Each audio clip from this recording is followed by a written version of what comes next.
What's up everybody, D-Man back. Welcome to a brand new video, and today we're going to be doing another Godzilla vs. Kong discussion video.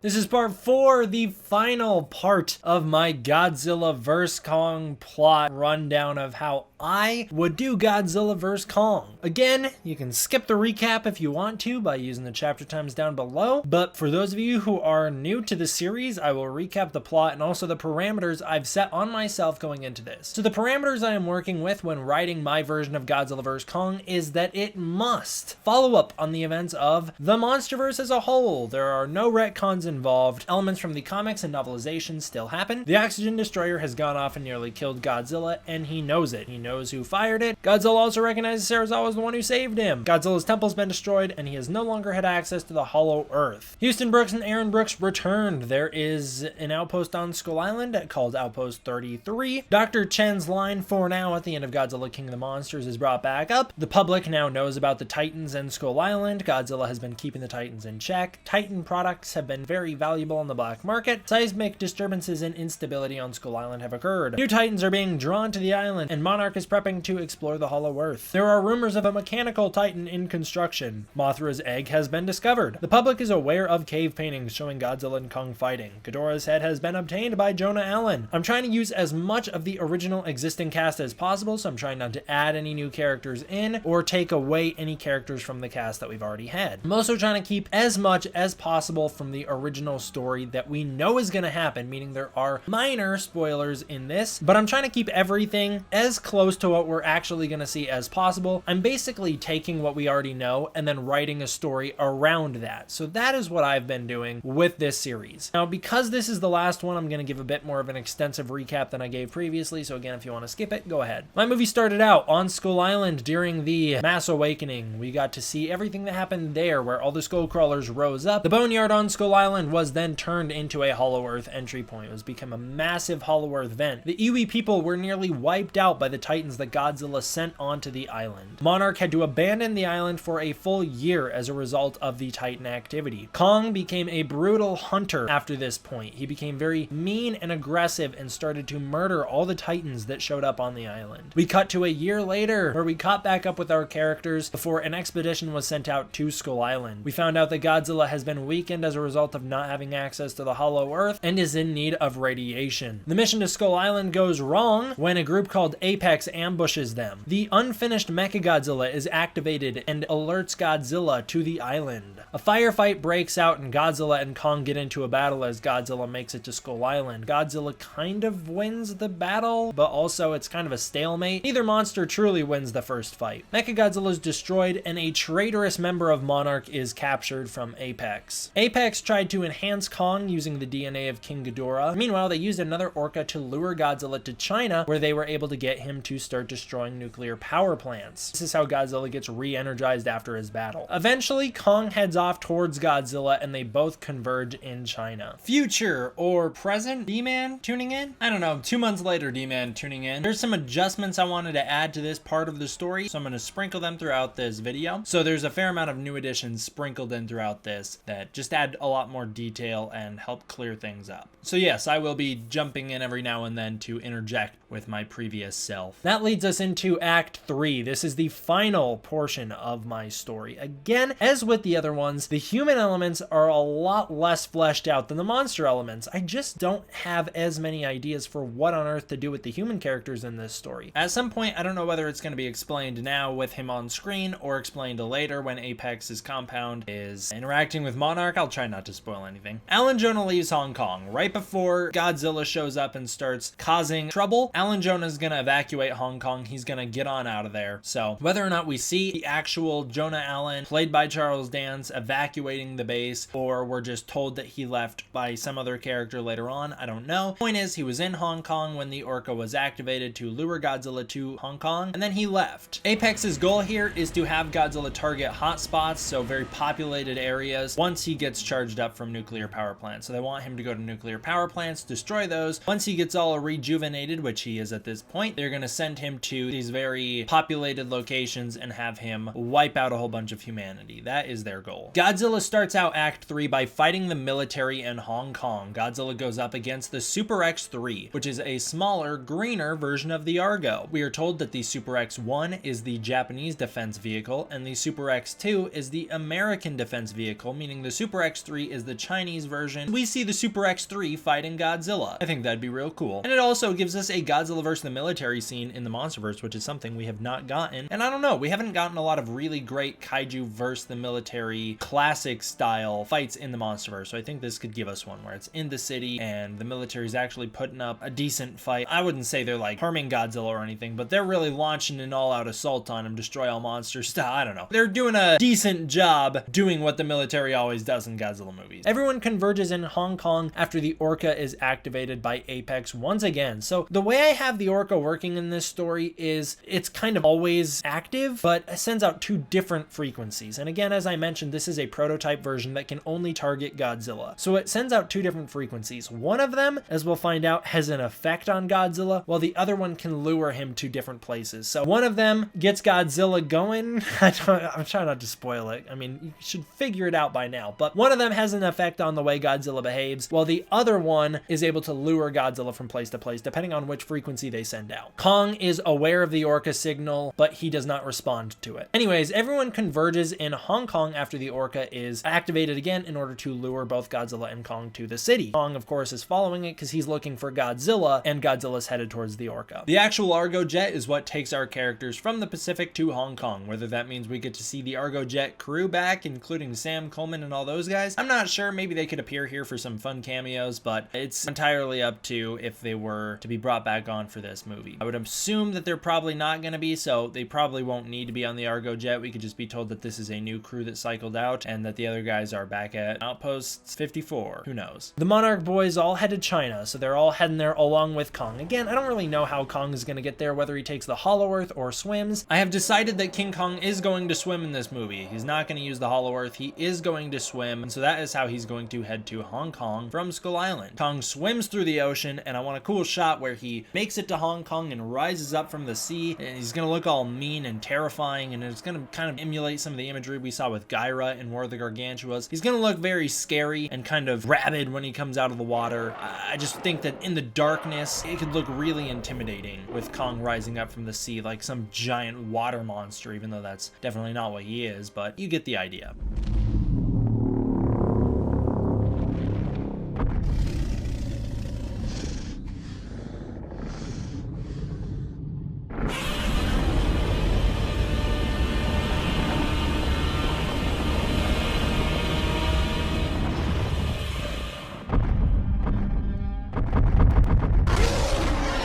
Kong, before entering Hong Kong, checks a cargo ship to see if anyone's on it. Once he finds out that no one is on it, he grabs it and walks into the city with it. Oh yeah, baby, we're doing it here too. It is a very intentional Pacific Rim callback. Kong will use this ship against Godzilla. Monarch and Apex get into a fight. Again, don't really know the specifics of their fight, but they get into a fight over the Orca. Meanwhile, Godzilla and Kong come face to face in the city once again. This one, I'm sorry fellas, it's a nighttime battle. I know, we all love daytime battles, which is why I put the daytime battle on Skull Island earlier in the movie. This one's a nighttime battle, but I tried to make it cool. I picture it being a lot like what we're supposed to be getting with the final fight, which is neon colors, really cool looking, very Pacific Rim-esque, where you can see what's happening in the fight. Godzilla and Kong go at it for a while. It's the big battle in the movie. Godzilla is restored to his 2014 strength. He's not buffed up the way he was in King of the Monsters. He's restored to his 2014 strength, so he's still pretty powerful, but he's just not overpowered. Meanwhile, Kong has not changed from their last fight. It seems that Ghidorah's DNA has had no effect on Kong. Kong is able to dodge the atomic breath. Now he's aware of what's going on. He uses his speed and intelligence as an advantage. He makes use of makeshift weapons to fight against Godzilla, and the two have an epic brawl. Godzilla and Kong's fight is the most destructive of the MonsterVerse. They are dragging buildings down on top of each other. It's a really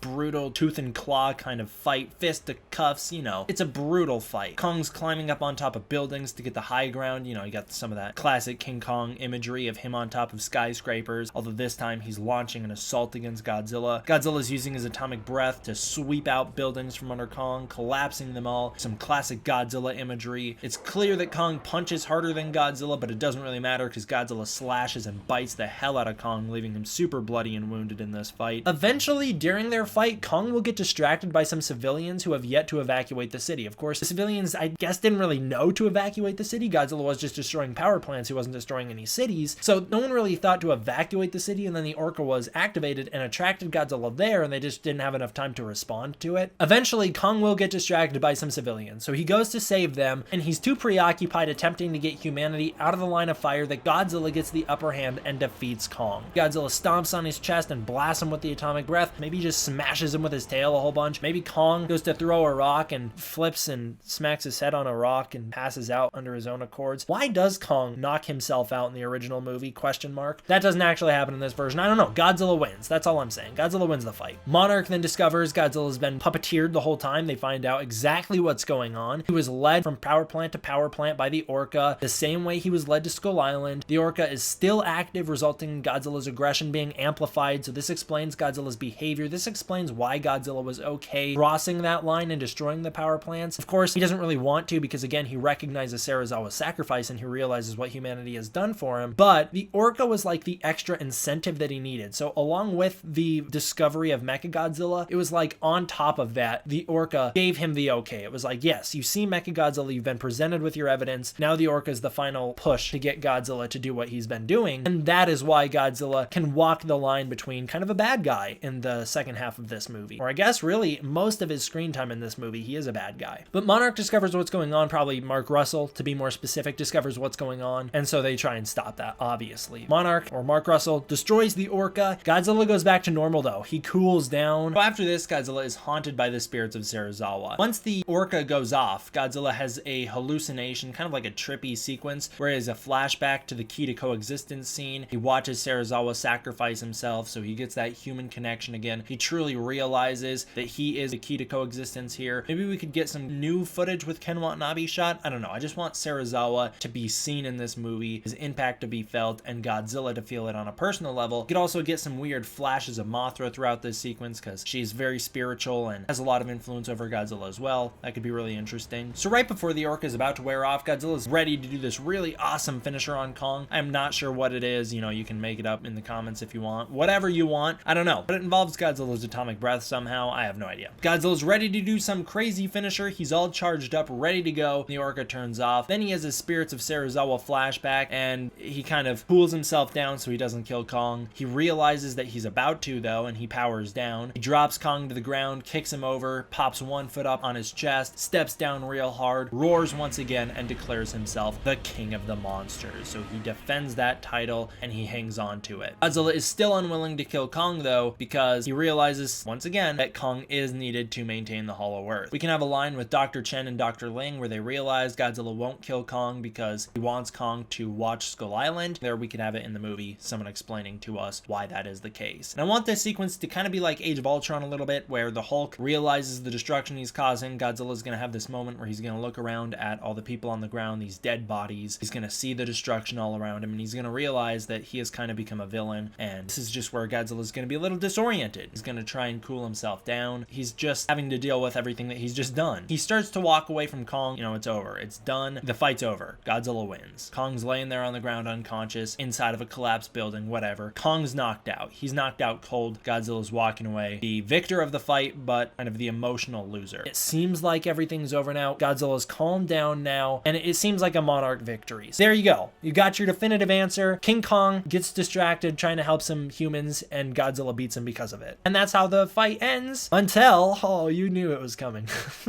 You saw the runtime of this video. A storm starts up in the sky. Lightning starts to fall, and it seems like it's being guided directly towards Kong. He's struck by bolt after bolt. Like I said, Godzilla is still walking away right here, and the lightning starts coming down and resurrects Kong. I say resurrects, he's not really resurrected, he's mostly just woken back up, but resurrected is the term they use in King Kong vs. Godzilla, so that's what we'll use here. Kong examines himself after he stands up. He's checking out his hands as the lightning strikes all around him, and bolts of electricity jump from finger to finger. He's trying kind of figure out what the hell's going on with him. I also want some lightning bolts to strike upward into his eyes so we can get some of that Thor imagery. I just think that'd be so cool. And he goes at Godzilla with some fury. He gives Godzilla everything he's got. He's fueled by the loss of the Iwi people. He's unleashing a year's worth of rage on Godzilla. All the titans that have come on his island, everything that he's fought for has trained him for this moment. And the people that he loves are dead now because of Godzilla. And so he's gonna try and kill Godzilla. This is where we get a King Kong vs. Godzilla round 2, where we've already seen the definitive victor. Godzilla beat Kong, but now that Kong's been enhanced by Ghidorah's DNA, the lightning has recharged him. So now Kong is like really on it, and we can get another really awesome fight. Godzilla starts this second fight, or I guess round 3, really defensive. He fires his atomic breath at the ground first as a way to deter Kong, but Kong sprints straight through the explosions. It's a 62 callback. The fight is way more brutal than their first 2 rounds. It is, once again, a real fisticuffs battle where they're really laying into one another, and this can give us a lot of opportunity to have a lot of King Kong vs. Godzilla callbacks. At one point, they can tackle each other off a cliff or a high area, something like that. Maybe they can even land in some water, and then we can get like a, oh my god, is that the end of the movie? And then they'll rise back up and fight back onto land. I don't know. I just think you could get some of that imagery of them tackling each other off a cliff in this movie as well. That'd be really cool. At one point during this fight, Kong is able to finally grab Godzilla and pick him up and swing him. Kong's gonna swing him through buildings and then throw him King Kong vs. Godzilla style. And that could pay off earlier when Kong wasn't able to pick up Godzilla. Now he is, because he finally has the upper hand. At one point, Kong's also gonna grab Godzilla as Godzilla sprints towards him, and he's gonna flip him over his shoulder, and it's just gonna really show how powerful Kong truly is when he's all jacked up on adrenaline and lightning and everything else going on. Godzilla gets lots of classic hits in on Kong as well. There's gonna be one point where Godzilla sweeps Kong's feet out from under him using his tail. Then he can go to town on Kong with that tail. All that classic stuff. He can even do the drop kick. Maybe not exactly the drop kick, but something similar where he can kick Kong over in a shot that kind of references the drop kick. I don't want Godzilla to pop up on his tail and then kangaroo kick Kong over, but something similar to that, where Godzilla's gonna lean back on one foot and knock Kong over. I think he could do something cool with that. And then at one point, it had to happen. The 2 monsters position themselves on opposite sides of some big building. Maybe it could be a temple of some sort. I don't know. They're gonna position themselves on the opposite ends of one big building. Then they're gonna tear it apart trying to get at each other. And that's gonna be our reference to the ending of King Kong vs. Godzilla. I picture a lot of cool stuff with the lightning hands, Godzilla firing the atomic breath. It'll be so cool. Picture a lot of really cool lighting choices going on during this. Probably a lot of blues. Maybe Kong's got like a yellow or a red lightning aesthetic. Red lightning would be awesome. I like the red lightning aesthetic. Kong's got like a red lightning going on. Godzilla's got the blue. They're going at it in this neon city. It'd be super cool. And this is where, again, we get a Godzilla vs. Kong match of actual Godzilla vs. Kong. It's kind of like the problem I have with Destroy All Monsters, where the monsters never fight each other under their own accords. In Destroy All Monsters, they're always being puppeteered by someone else. So it kind of takes away from King Ghidorah getting defeated. Because it's not King Ghidorah getting defeated, it's King Ghidorah led by the Kilax getting defeated. In this, we solve that. Now Godzilla is no longer under the influence of the Orca. Now it's Godzilla acting as Godzilla and Kong acting as Kong. He's just been enhanced by Ghidorah's DNA. Again, it doesn't give him any regeneration. That's my in-universe explanation for my version of the King Kong vs. Godzilla lightning resurrection. And of course, I'm trying to clearly pay homage to that. So yes, we're back with kind of a round 3 where first round was inconclusive, second round Godzilla wins. Here's the third round, and Kong's going for it again, going for the jaw break. I just like the idea that Kong's kind of obsessed with breaking something's jaw. He tried it to the Skullcrawler. He's gonna try it to Godzilla as well. So he's trying to break Godzilla's jaw, and he gets blasted with the atomic breath. This makes him realize what triggers the atomic breath. He kind of gets it now. He's like, okay, the dorsal fins not only tell me when the atomic breath is coming, but they tell me that the atomic breath is charging. So he figures it out, because Kong is of course smart. He's figuring everything out. He's been able to dodge the atomic breath because he can see when Godzilla charges it up, but now he realizes that not only are the blue lights just an indication that it's coming, but they are actually charging it. So now Kong's got a new target, and that's Godzilla's dorsal fins. As the fight is winding down, Godzilla does take a moment to protect some civilians from the line of fire. Now this is something that's almost uncharacteristic of this Godzilla to do. He's never done anything outwardly like this before, but there's a turning point in Godzilla King of the Monsters when he starts to recognize the importance of humanity, and I want to show that that hasn't been lost on him. He still recognizes Serizawa's sacrifice, and there's gonna be a moment where he has kind of a face-to-face, maybe it's Mark Russell and those guys. Maybe that's what happens is they're leaving the Apex compound and they come face-to-face with Godzilla. He recognizes them from the submarine, and then he takes the time to make sure that they're safe. Maybe he blocks them from some debris falling. Maybe he just covers them while Kong goes to beat him. So Kong, with his strength and the help of some badass lightning fists, snaps off Godzilla's spines and stabs him with them, takes away Godzilla's ability to unleash the atomic breath properly. Maybe Godzilla has like a fizzle atomic breath or some weird vapor breath, like a Showa-esque atomic breath, just a way to show that Godzilla is no longer able to use that ability. Kong's kind of stripped it away from him. Not permanently, obviously. We saw in Godzilla Aftershock, this is the reason I feel okay doing it. Godzilla got his dorsal fins shattered off by Muto Prime, and yet he was still able to regrow them, and of course his atomic breath came back stronger next time than it did originally. And so here, Kong snaps his dorsal fins off and takes away Godzilla's atomic breath temporarily, but in the next movie, Godzilla will have it back. But yes, Kong takes away the atomic breath. He's able to wrestle Godzilla to the ground and break his jaw.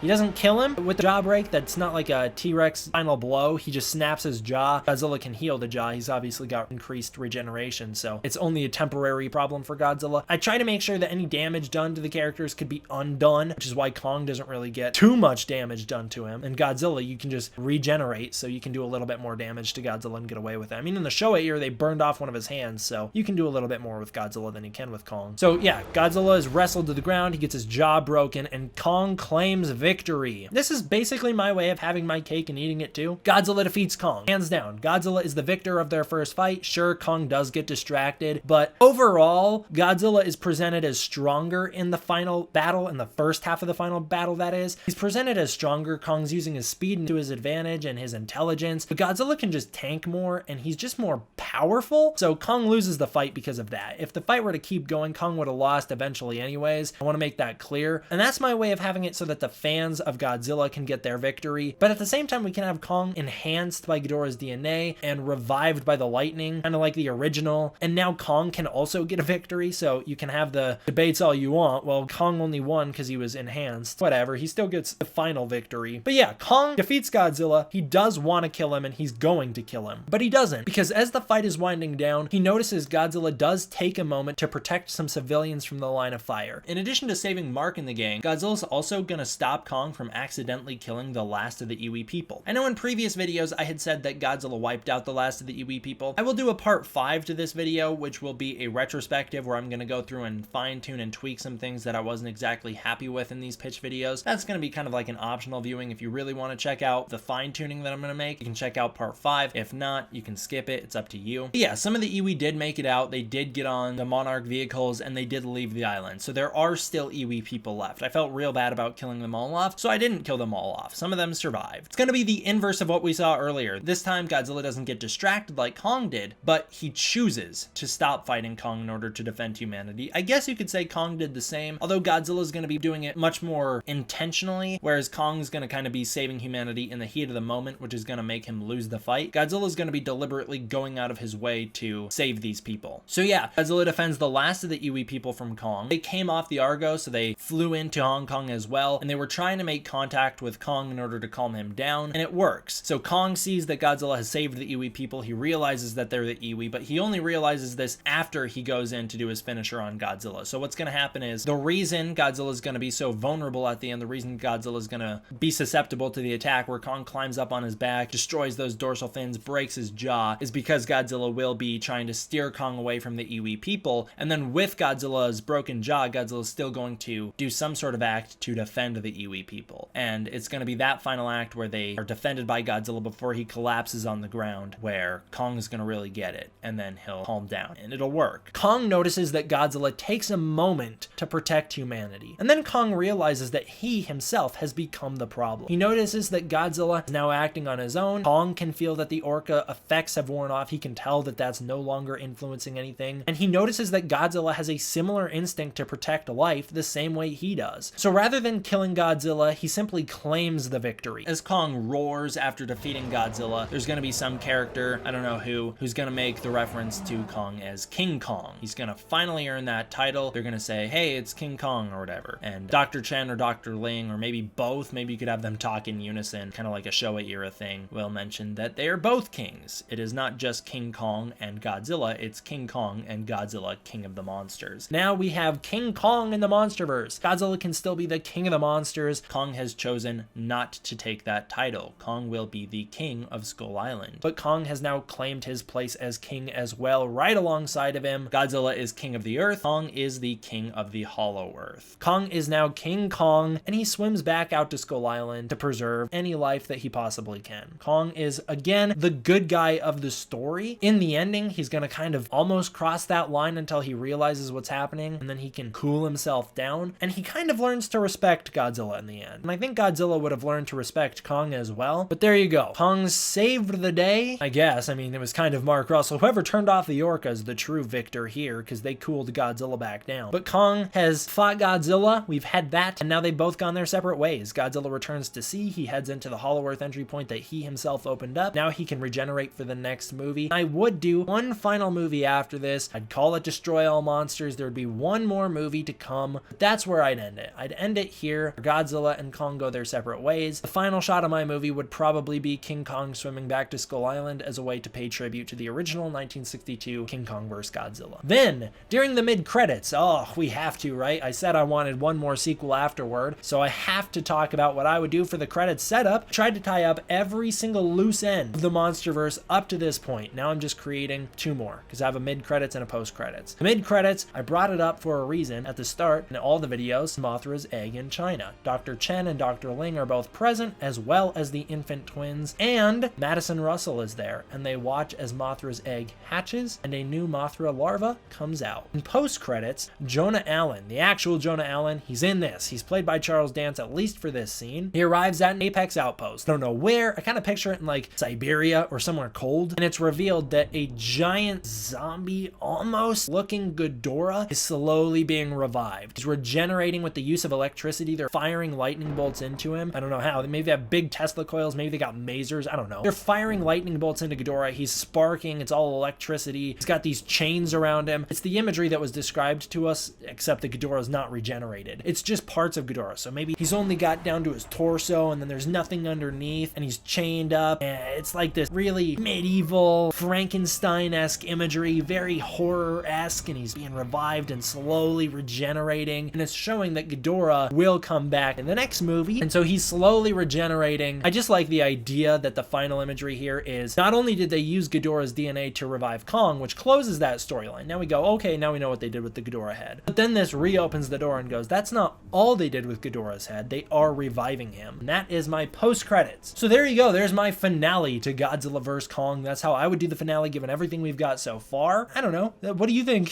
That's how I would handle it. Do you think I'm an idiot? Was all of my ideas just terrible? Maybe. Maybe they were. Maybe they weren't. I don't know. Thank you guys all for watching. I hope you enjoyed. I will see you guys next time for the next one. D-Man out.